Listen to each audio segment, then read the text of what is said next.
বাসার সামনে থেকে সিএনজি করে কুমারগাঁও বাস স্ট্যান্ড যাচ্ছি সুনামগঞ্জের খুবই সুন্দর একটা গ্রাম নারায়ণতলায়।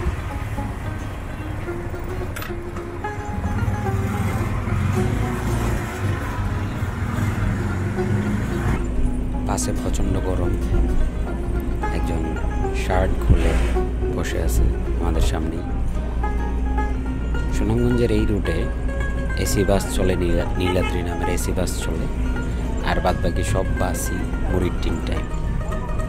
যাত্রীরা ঠিকই ভাড়া পে করে, কিন্তু ভালো সার্ভিসটা পায় না।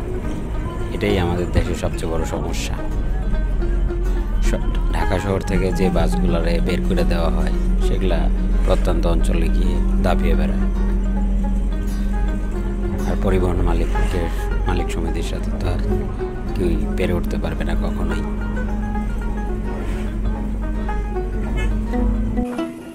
মাঠ পেরোলে বন্ধুর বাসা, ওহালে রাত আকাশ ভরসা। মাঠ পেরোলে বন্ধুর বাসা, ওহালে রাত আকাশ ভরসা। ঘর ভরা দুপুর, নদীর কোলে আকাশ দেখি বন্ধু বাজাও সুর। নদীর কোলে আকাশ দেখি বন্ধু বাজাও সুর। মাঠ পেরোলে বন্ধুর বাসা, ওহালে রাত আকাশ ভরসা। মাঠ পেরোলেই বন্ধুর বাসা, ওহালে রাত আকাশ ভরসা। ঘর ভরা দুপুর, নদীর কোলে আকাশ দেখি বন্ধু বাজাও সুর। নদীর কোলে আকাশ দেখি বন্ধু বাজাও সুর।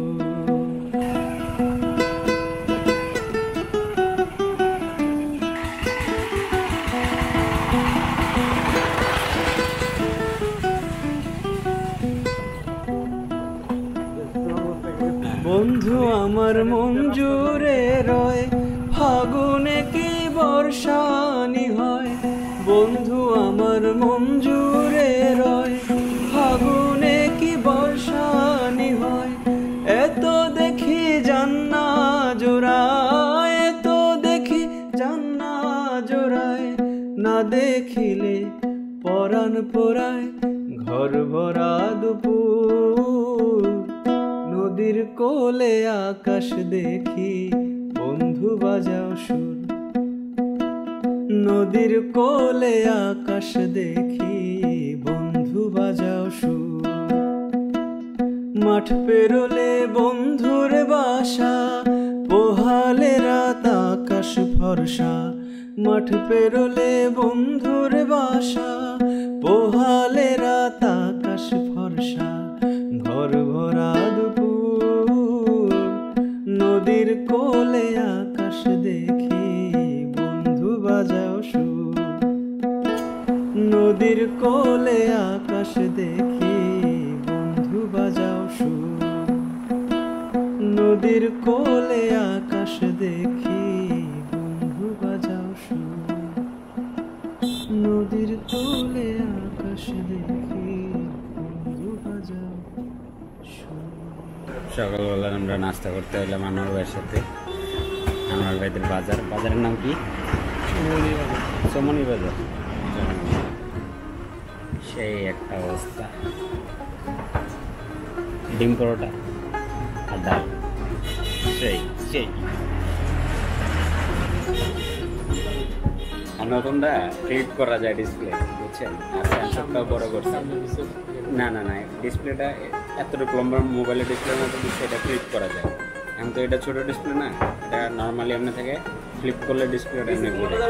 আর সেন্সর মনে করেন একবারে 1 ইঞ্চ, মানে আপনার ভালো মিররলেস ক্যামেরার মতো সেন্সর।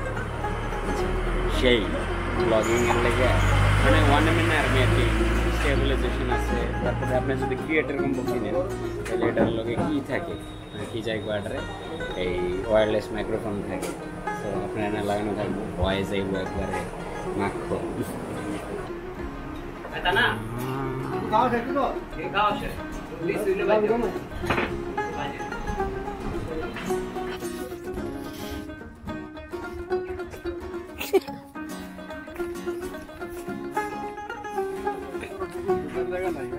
এলি তো অবাক করা কাণ্ড।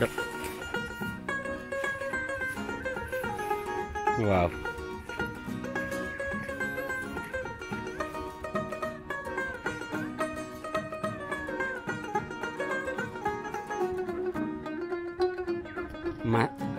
মাছ ছাড়েন নাই কালকে? হুট করে একটা ডিসিশন নিয়ে নারায়ণতলা আইসা পড়া হয়েছে। সুনামগঞ্জ জেলার একটা প্লেস, এটা বর্ডার সাইড, আনার ভাইদের বাড়ি। আর এই নারায়ণতলার ফেনীর বিল নামে একটা জায়গা আছে, খুবই ছোট্ট একটা দিঘির মতোই, বাট এটা এক সময় নাকি অনেক বড় ছিল। এই জায়গায় যাচ্ছি এখন। বাট মানে যেটা হচ্ছে মেইন কথা, যে কুঠার টোরগুলা খুবই ইন্টারেস্টিং হয়। আর এই প্লেসগুলো যেহেতু ওই টুরিস্ট প্লেস না, মানে বাট সৌন্দর্যের দিক থেকে কোনো অংশেই আসলে টুরিস্ট প্লেস না ধরার মতো জায়গাও না আর কি। হ্যাঁ, সো এই জায়গাগুলো খুবই অ্যামেজিং হয়। আমি আগে দোয়ারা বাজারের দিকে, বাংলা বাজার, সাতক ওই সাইডে অনেক ঘোরাঘুরি করছি, খুব ভালো লাগছে। আর এখন এই জায়গাটায় আসলাম, এটা খুব সুন্দর। এই ট্রিপে আমি চাইছিলাম যে আমার ক্যানন 5D Mark II যেটা আছে, very old and kind of vintage camera দিয়ে চলে যাচ্ছে, মানে মিরর ক্যামেরার মধ্যে ক্যানন 5D সিরিজে ফার্স্ট কোনো ক্যামেরা যেটাতে ভিডিও ইন্ট্রোডিউস করা হয়েছিল। ওই ক্যামেরা আমি এখনও টেস্ট করতে পারি নাই, দেখি সুযোগ পাই কিনা, কারণ প্রচণ্ড গরম। হ্যাঁ, আর কোনো সিচুয়েশন, কোনো প্লেস এখনও আমরা খুঁজে বের করতে পারি নাই যে জায়গায় ওই ক্যামেরাটা টেস্ট করব। মানে টেস্ট করবো বলতে কি, মানে ক্যামেরার আউটপুটটা আপনাদের সাথে শেয়ার করব। 5D অনেক দিন ধরে ইউজ করা হয় না, এই আর কি।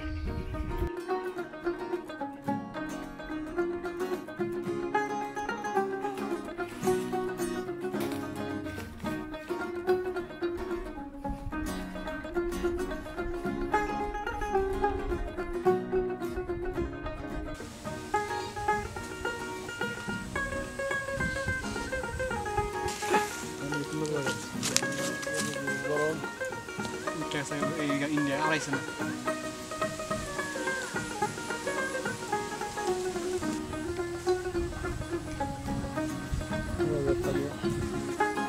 What? Prefix.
এই যে একটা বিয়ের অনুষ্ঠান হতেছে, এই জায়গায় দাওয়াত খাবো। মানে একটা বর্ডার হাট বসতো আগে, এই 5ই আগস্টের পর এইটা এখন একটু বন্ধ আছে, বুঝতেই পারতেছেন। বন্ধুদের সাথে আমাদের বন্ধুদের সাথে আমাদের বন্ধুত্ব একটু টানা পড়া পড়তেছে। হচ্ছে বর্ডার হাট, এই জায়গায় ইন্ডিয়া বাংলাদেশের মানুষ বাজার বসাইতো প্রতি মঙ্গলবারে, এখন এটা বসতেছে না। ওই যে বিএসএফ এর ক্যাম্প দেখা যায়,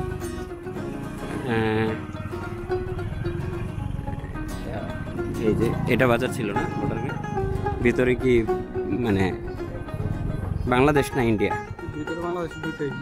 আচ্ছা, বর্ডার হাট, এই যে লেখাই আছে বর্ডার হাট। এই বাজারের অর্ধেক হলো বাংলাদেশে আর অর্ধেক ইন্ডিয়ায়। আচ্ছা, এদিক দিয়ে বাংলাদেশের ঢুকতো, এদিক দিয়ে বাংলাদেশের ঢুকতো, আর ওদিক দিয়ে ইন্ডিয়া। আচ্ছা, ওকে। আসলে তাহলে তো মঙ্গলবারে আইতে পারলে ফান হয়ে যেত। হ্যাঁ, সেই তখন মামা একটা গাছের জাম্বুরাও নিয়ে নিছে। এই জাম্বুরা আমরা গোসল করতে করতে চলতি নদীতে খাবো। আর এই আইডিয়াটা অবশ্য এই যে এই ভদ্রমহিলাকে কিনা জাম্বুরা খাওয়ার একটা খুবই প্রয়াস করছিল। সেই আনোয়ার ভাইদের বাড়ির এদিকে ইনোভেশন, এই যে কুত্তার গাড়ি সোকল্ড মানে ছোট ট্রাক্টরগুলার এই জায়গায় স্টিয়ারিং লাগানো হয়েছে, এই যে স্ট্রাগল করতেছে ওঠার জন্য। এই আরে ভাই, এই ধাক্কা দেয় না কেন, ধাক্কা দেয়, বালু লোড হয়ে গেছে। আরেকটু পিছনে যান আনোয়ার ভাই, ওইটা আমাদের ধাক্কা দিয়ে দিতে পারে।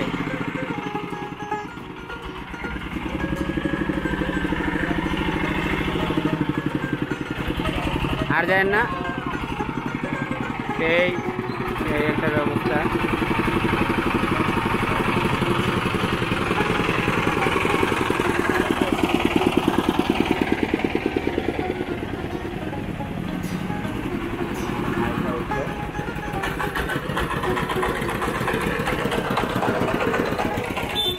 এই ব্যাপার এটা রমরমে কাণ্ড আমরা দেখতে পেলাম। সেই তো আনোয়ার ভাই, ব্যাপারটা মজাই লাগছে আমার। এই দেখো কি সেলফ আছে নি,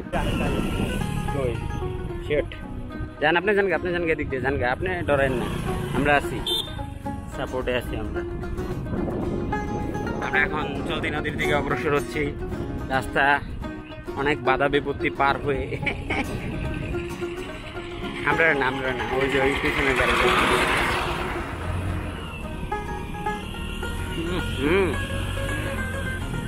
গুড কোয়ালিটির বালু রয়ে গেছে। কিভাবে বুঝলাম গুড কোয়ান্টিটি আনোয়ার ভাই বলেন তো? না, এটা আমাদের মুখে ঢুকছে,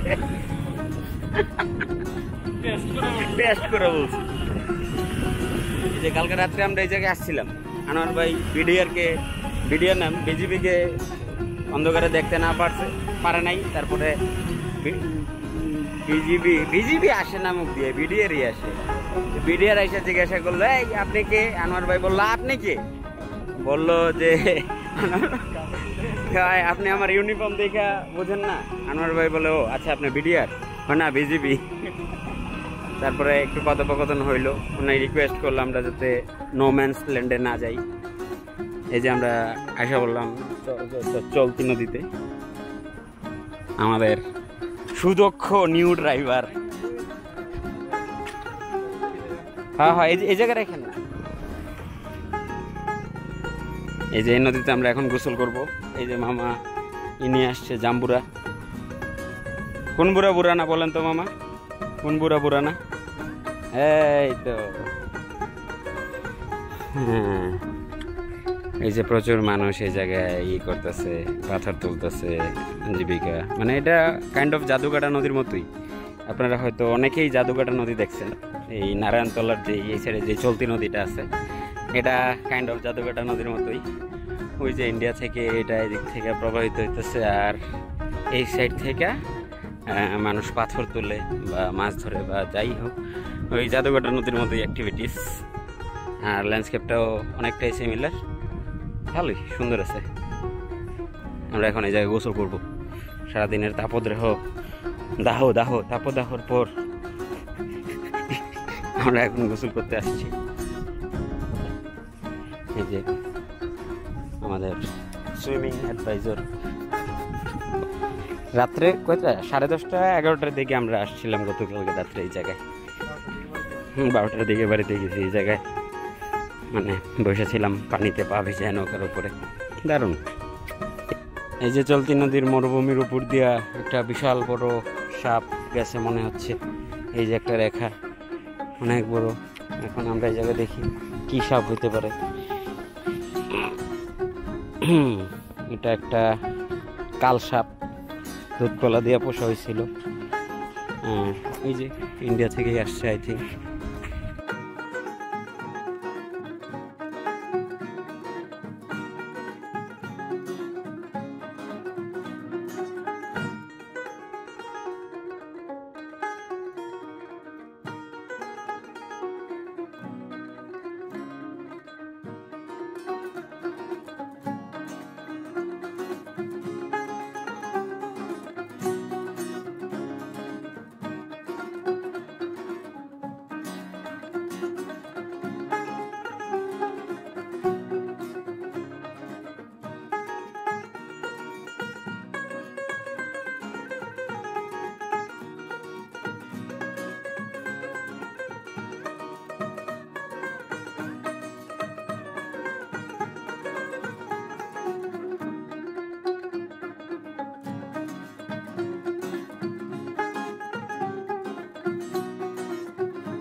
চাষিরা শ্রীমঙ্গলম সুনামগঞ্জের ধান চাষিরা অনেক দোয়া করতেছিল যে বৃষ্টিটা যাতে আসে,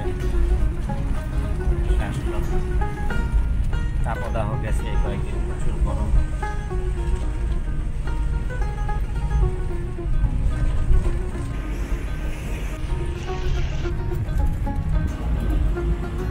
দেখ